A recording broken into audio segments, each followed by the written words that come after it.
On Tuesday night, a shaky phone clip of Rachel Zegler wiping away tears outside the London Palladium hit TikTok by Dawn Evita inquiry had rocketed past 25 million views. In the same breath that fans were showering her balcony serenade with heart emoji comments, Parliament watchers were forwarding a fresh headline. Andrew Lloyd Webber. The balcony moment doesn't cheat paying audiences. The stage, the street, and even Westminster Council suddenly felt stitched together by one question. Is Zegler's viral stunt a masterclass in access or a PR grenade primed to blow up a £5 million West End revival? The uproar began with a single shout-out. In a Magic FM call-in, Zegler laughed that the nightly crowd outside the Palladium had ballooned from maybe 20 people at Tech to around 1,500 every night. Shout out to Westminster Council for letting us do it, because it's wild. That offhand praise landed just as two very different reviews hit the presses. The Radio Times hailed the production as a key moment in musical theater history,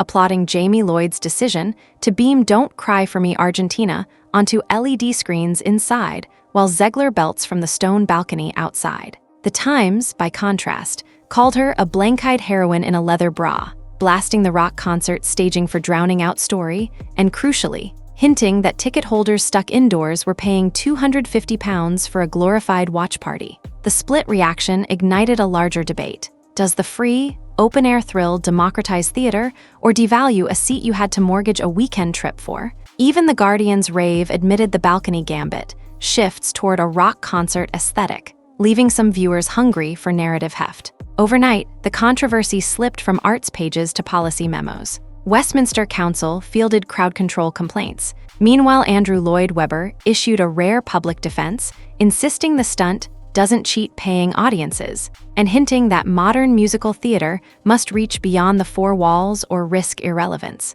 Yet as the orchestra struck its overture the next evening, fans kept flocking to Argyle Street, phones aloft, live streams rolling, turning a municipal pavement into the hottest and cheapest seat in the West End. Whether that's savvy showmanship or a reputational landmine now rests in the court of public opinion and the algorithm that feeds it. The ink on the reviews might as well have been blood. That's how sharply the critics set upon each other. Radio Times fired the opening volley, calling Jamie Lloyd's production a key moment in musical theater history and crowning Rachel Zegler the unstoppable face of a new era. In the very next news cycle, the Times answered with the literary equivalent of a slap, sneering that Zegler was a blank-eyed heroine in a leather bra whose rock concert posing sacrifices narrative for noise. The split grew louder when the Financial Times praised the balcony gambit as a charged, immersive masterstroke, while The Guardian warned that the same trick left £250 ticket holders feeling like spectators at their own show. Opinion pieces sprouted overnight,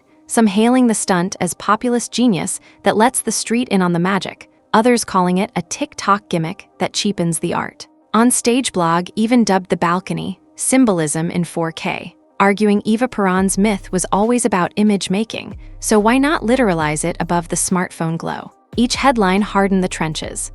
#Team Triumph brandished 5-star raves, #Team Trainwreck stitched scathing pull quotes into memes. The production's social feeds became a live debate on what theater owes its paying public, immersion or exclusivity, spectacle or story. And while fans sparred online, the accountants started crunching very real numbers. Next up, empty seats, jittery sponsors, and a spreadsheet that threatens to rewrite the cast list. Inside the Palladium box office dashboard, the data told a colder tale than any review. After the first wave of balcony-fueled headlines, mid-July performances that had once glowed red-hot on Ticketmaster began sprouting blue dots, unsold seats, across the dress circle and rear stalls. By week's end, industry newsletters talked of a visible softening in advance sales, the kind that sends marketing teams into coupon code overdrive. Dissatisfied patrons weren't shy about why. The Guardian ran quotes from £250 ticket holders who felt conned into a watch party, their long-awaited on-stage moment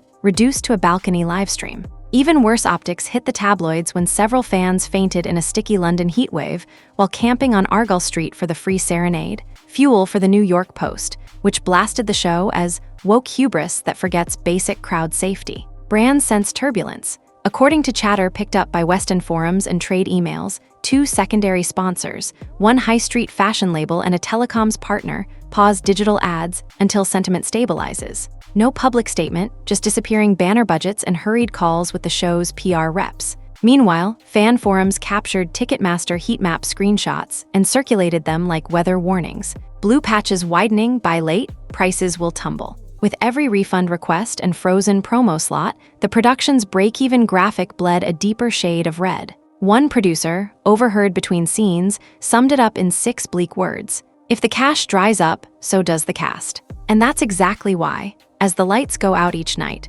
rumors swirl of secret midnight auditions and a standby Eva waiting in the wings. The first crack appeared not in a newspaper, but on Reddit. A late-night post to the West End claimed soprano, unknowns, had been spotted slipping through the stage door long after the cast signed out. The thread blew up when a supposed crew member replied that an alternate Eva would cover every Monday show and hover backstage as standby the rest of the week. 48 hours later, the rumor hardened into something close to fact. The Palladium's own ticketing page quietly added a footnote. Rachel Zegler will not perform on 14 July, 28 July, 11 August, or 25 August. No fanfare, just 4 Monday dates highlighted in red, like a lighthouse warning for the faithful. Front-of-house staff fielded a fresh wave of calls, some patrons furious, others giddy at the chance to witness a collector's item performance by a mystery Eva. With the calendar exposed, conspiracy talk doubled. Walkout reviews on Reddit swore they'd heard late-night vocal runs echoing through the closed theater.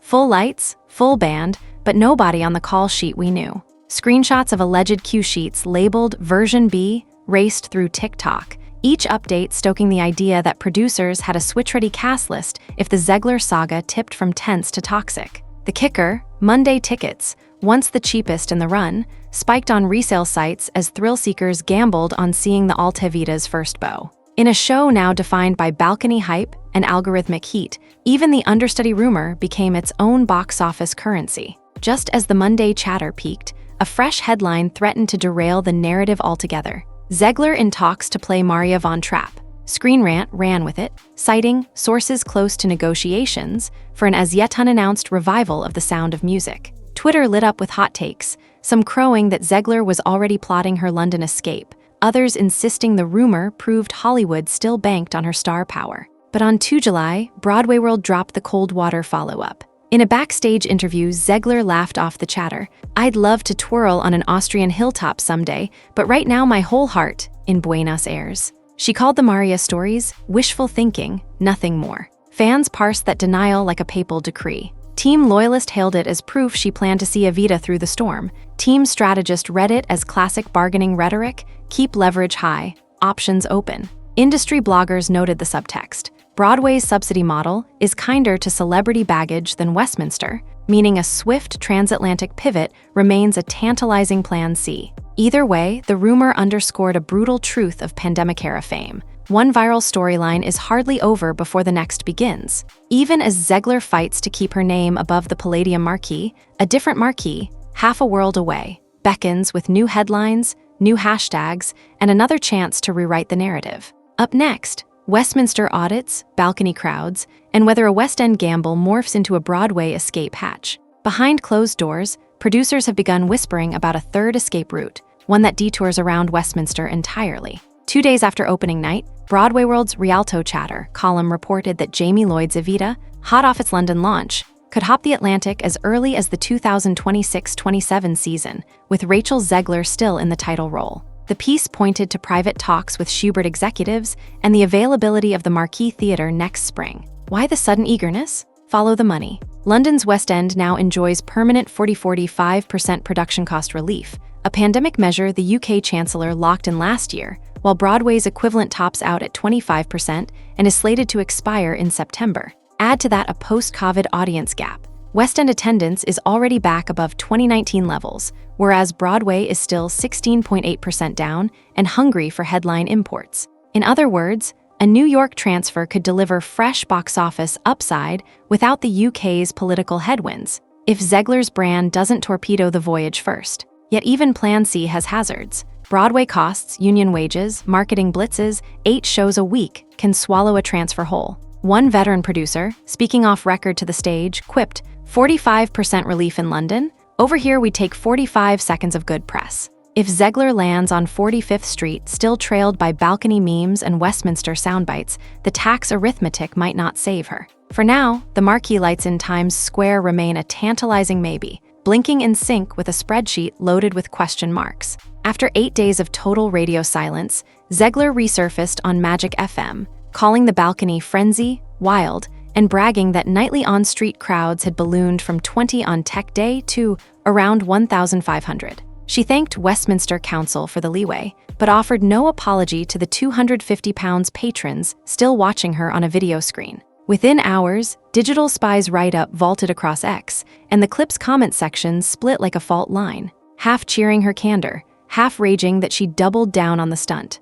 Legacy media rolled the tape too. A Reuters video package showed starstruck tourists chanting beneath the balcony, proof, said supporters, that Zegler had turned a pavement into theater's newest stage. Critics countered that the very need for a crowd control fence was Exhibit A, that the gimmick had outgrown common sense. And so the algorithm keeps whirring. Every fresh soundbite, every street-level sing-along, pushes Evita farther up the trending charts, feeding the exact attention loop sponsors fear and social media strategists crave. Whether that loop becomes rocket fuel for a Broadway leap or an anchor that sinks the show at home now depends on 2 countdowns running side by side. The calendar to opening night on 14 July and the ever-shrinking patience of everyone footing the bill. In just 3 weeks, Rachel Zegler's late-night balcony serenade has morphed from a cheeky soft launch into a full-blown cultural standoff. Parliament is dissecting reputational risk spreadsheets. Sponsors are hovering over the pause button, and the Palladium's own website is quietly flagging Mondays when some other Eva may,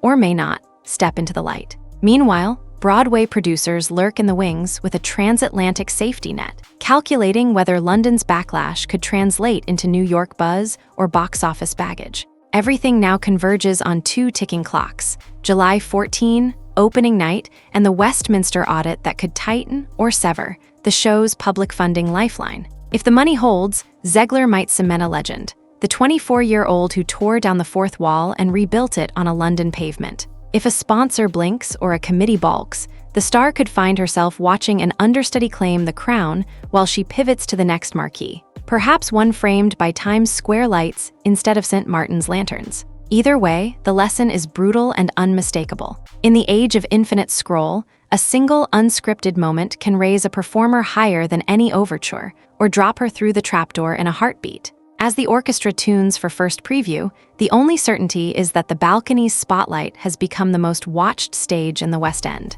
Who steps into it next, and how long they stay there, will write the final act of this drama. Because in 2025, the crowd outside is part of the show, the feed is the critic, and every pause in the music is an opening for the next viral twist. So keep your notifications on. The curtain may rise at 7:30, but the real story begins when the phones tilt skyward, and no one, not even Evita herself, can predict what happens after the last high note fades.